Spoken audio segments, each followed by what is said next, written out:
Good morning, ladies and gentlemen. Welcome to the Ranger's Rest, but I am your host, Philip. And as you may have deduced from the thumbnail and the title of this video, I have a problem with VABC. In fact, I have a few, but today I'm focusing on one. And in order to keep myself on track, I wrote a script-ish with notes. So what is this problem that I'm talking about today specifically?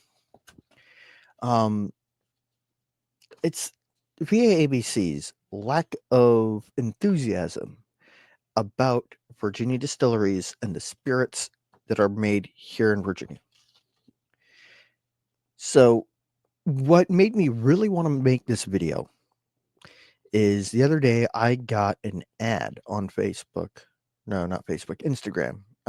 Clicking the link takes it to a Facebook URL that becomes the proper URL because Meta owns Facebook and Instagram, and Facebook was their first property, etc., and so forth. That doesn't matter. What matters is it was a set of barrel picks that are the spirit of Virginia. Cool. What distillery did they go with for these barrel picks that are the spirit of Virginia? Jefferson's Distillery.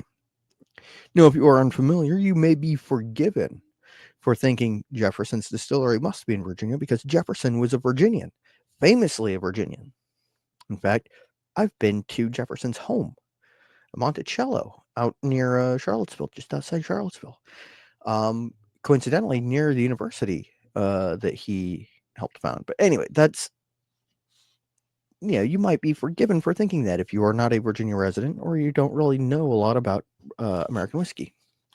Jefferson's Distillery is in Kentucky. The spirit of Virginia does not come from Kentucky. I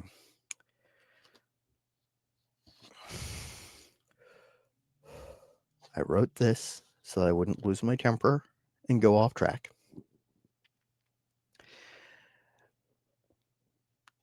What are you not getting via ABC?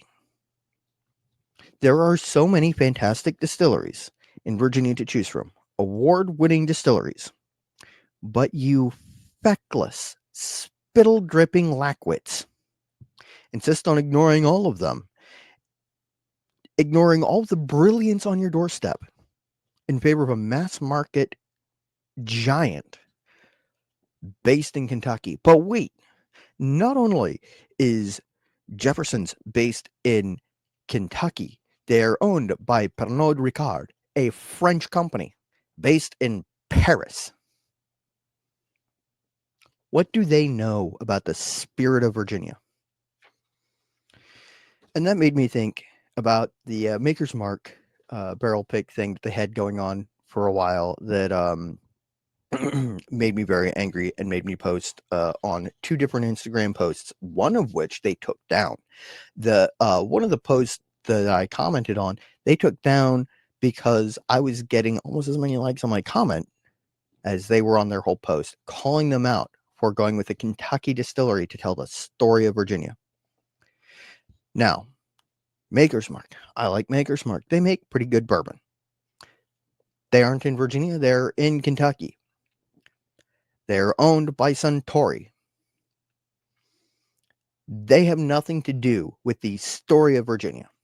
You want to tell the story of Virginia with a Kentucky distillery that's owned by a Japanese conglomerate when you have so many distilleries on your doorstep?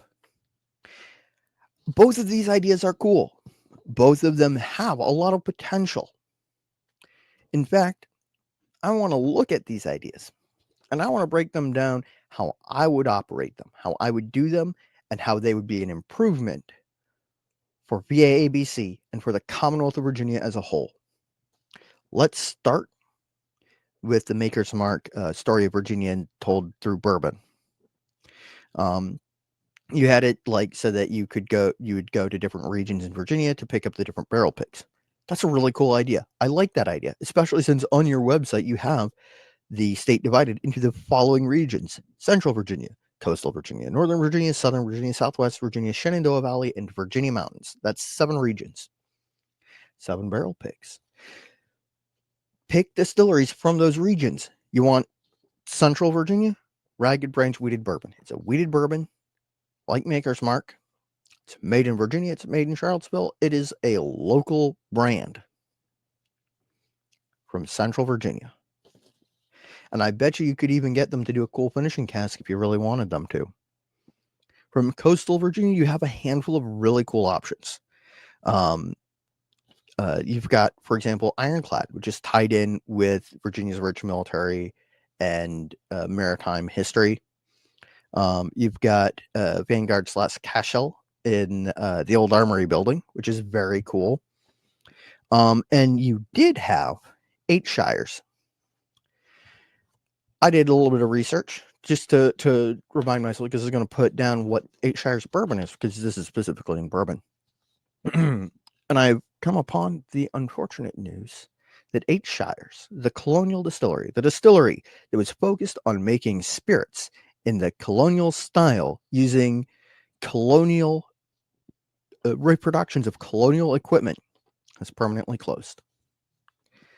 One of the coolest projects, and something that would have been worth VAABC's while to, put some effort behind, because they do cool stuff. They were connected with the Spirits Museum, which is now being operated out of the visitor center at Virginia Distillery Company in Livingston, which is extremely cool. And I'm really glad that they found another partner to work with. But part of me is a little bit sad, because Livingston is a little bit out of the way. It's not like Williamsburg, where you've got Colonial Williamsburg right there. You've got Yorktown right there. You've got Jamestown right there. So you had people who were already in the region for tourist things who might have been really interested in that. So I guess you've got to go with either Ironclad or Cashel for that, for the history tie-in. And they ceased operations sometime since September, because in September, when the Virginia whiskey tournament was ongoing, they were still producing whiskey. Northern Virginia is easy. There is only one choice. Not because there aren't that many distilleries here, but there is only one logical choice. And this is going to be the one standout from the rest of this program. Instead of going with a bourbon for this one pick, you go with a rye. You go with a rye out of George Washington's Mount Vernon Gristmill Distillery, which is not only an extremely important part of Virginia's distilling history, it is an important part of this country's distilling history. For a while, George Washington was the largest producer of whiskey in the United States.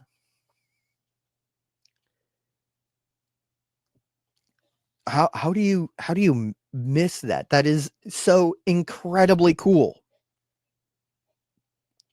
But yeah, let's tell the story of the story of Virginia through bourbon with a Kentucky distillery owned by a Japanese conglomerate. Anyway, from Southern Virginia, you have a handful of choices. But Springfield Distillery, I think, is the obvious choice. Their releases are named for important years: 1842, 1799, 1897. You could go with a bottle and bond release, whiskey aged entirely in a Virginia wine barrel, or maybe one aged in a port style barrel. Or you do something really cool and you take a bottled and bond bourbon. Actually, you can't do that. Never mind. I was going to say take a bottled and bond bourbon and finish it. But, you have options there. The bottled and bond bourbon is kind of important. The Bottled and Bond Act of 1897 is really important to the history of whiskey in general in the United States. And also, it's a bourbon release from a distillery in Virginia. Come on. From Southwestern Distillery, you have Axe Handle, J.H. Bart's, and Appalachian Heritage Distillery. I would personally go with Appalachian Heritage Distillery because heritage is in their name. And also, my understanding is they make pretty darn good whiskey. Now, Shenandoah Valley does not have very many, and most of them are very small. The biggest being Filibuster, and the smallest being either River Hill or Blue Shepherd. Personally, I would go with either River Hill or Blue Shepherd. I bet you could get the folks at River Hill to, you know, take a barrel of their bourbon, decant it into a vat, and then put it into one of their wine barrels because, hey, they make wine too, and have a wine finished Shenandoah Valley bourbon. And for the mountain region, you got to go with Peg Hatcher's straight whiskey. Just a nod to the history of illicit distilling in the region, because that is a huge part of America's distilling culture, and also specifically Virginia's distilling culture. There were more distilleries operating in uh, in Appalachia during Prohibition than pretty much anywhere else in the states. There's a really strong culture there of moonshine and whiskey making. You could highlight it instead of getting a Kentucky distillery owned by a Japanese conglomerate to tell the story of Virginia through bourbon. And this plan highlights the elements of Virginia history and highlights Virginia distilleries and whiskeys. It has fringe benefits too. VA ABC supporting VA distilleries means more money for those distilleries, which means they can afford to expand production, which means they will pay more taxes. And it means that they will be able to hire more people who will spend more money in their local economy and increase the tax base. And most, if not all, of these distilleries buy local grains, which means they are supporting local farms. It means more money staying in the Commonwealth instead of paying a Kentucky distillery owned by a Japanese conglomerate to tell the story of Virginia through bourbon.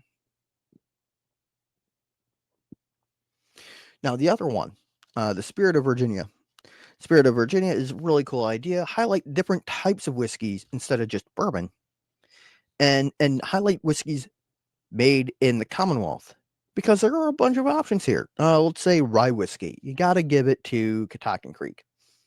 Personally, one of my favorite distilleries, actually, probably honestly, my favorite distillery. I have a soft spot for them. They're my introduction to good rye whiskey, and they make some of the best rye whiskey, in my opinion. For a non-smoky American single malt, Virginia Distillery Company, the obvious choice. Um, they've got so many options for you to choose from, and you can scale it with them relatively wildly. You could have a really huge batch from them. Maybe not a single barrel, maybe a small batch blend that is something that you guys cook up with Amanda Beckwith. Or you could just, pick a really good single barrel. How about a hardwood or fruitwood smoked American single malt? Copper Fox, obvious option here. Maybe a peachwood or applewood smoked American single malt. They make pretty good stuff, in my personal opinion. I really like what they're doing. They've come a long way since the early batches of Wasserman's single malt, and they make fantastic stuff. For a peated American single malt, I think Cashel's peated American single malt is the only one that I've seen. It is fantastic stuff. I really like it. I recommend trying it. For wheated bourbon, you got to go with Ragged Branch. Mostly because I think it's one of their best products is their wheated bourbon. And also just it's good whiskey. It really is. For your high rye / rye flavoring grain bourbon, Belle Isle or Reservoir would both be good picks here. Reservoir is small format aging, open top fermentation. It makes for an interesting product that I enjoy. For wheat whiskey, have to recommend KO Distilling's Bare Knuckle Wheat Whiskey. I bet you via ABC, because you've got You've got so much power. You could get them to do a bottled in bond Distillers Reserve wheat whiskey, which would be amazing. Sorry. I promise at some point I will stop being angry with VAABC. And then for Virginia whiskey, which isn't a recognized category legally, but there are enough distilleries that produce a Virginia whiskey, including one that produces a very good bonded Virginia whiskey. That is Belmont Farms Copper Kettle Bonded Virginia whiskey. It's a little bit smoky, a little bit sweet, very good. Of course, bottled in bond, meaning it's a minimum of 4 years old, bottled at 50% alcohol by volume or 100 proof. And Belmont Farm is the oldest craft distillery in the Commonwealth of Virginia. They were founded in the 80s, which means they are one of the oldest craft distilleries in the country. The Spirit of Virginia is grown, mashed, fermented, distilled, aged, and bottled here in the Commonwealth of Virginia, not in Kentucky. Especially with so many great distilleries here, there is no excuse for them to go to other states for this. When you do, you let down the people of this fine Commonwealth and the distilleries that are here, the distilleries that are making amazing products here in Virginia. It's money that you are sending off to another state, to distilleries owned by massive conglomerates, instead of keeping it in the state where it will do the most good. This is why so many people are, or part of why so many people are so irritated with VAABC all the time. Because you do stuff like this. You don't think about what's best for the distilleries in the Commonwealth, the people who are making fantastic spirits here. You're neglecting the potential to grow Virginia's economy. You are sending money out of state that could be here in state, promoting Virginia products, promoting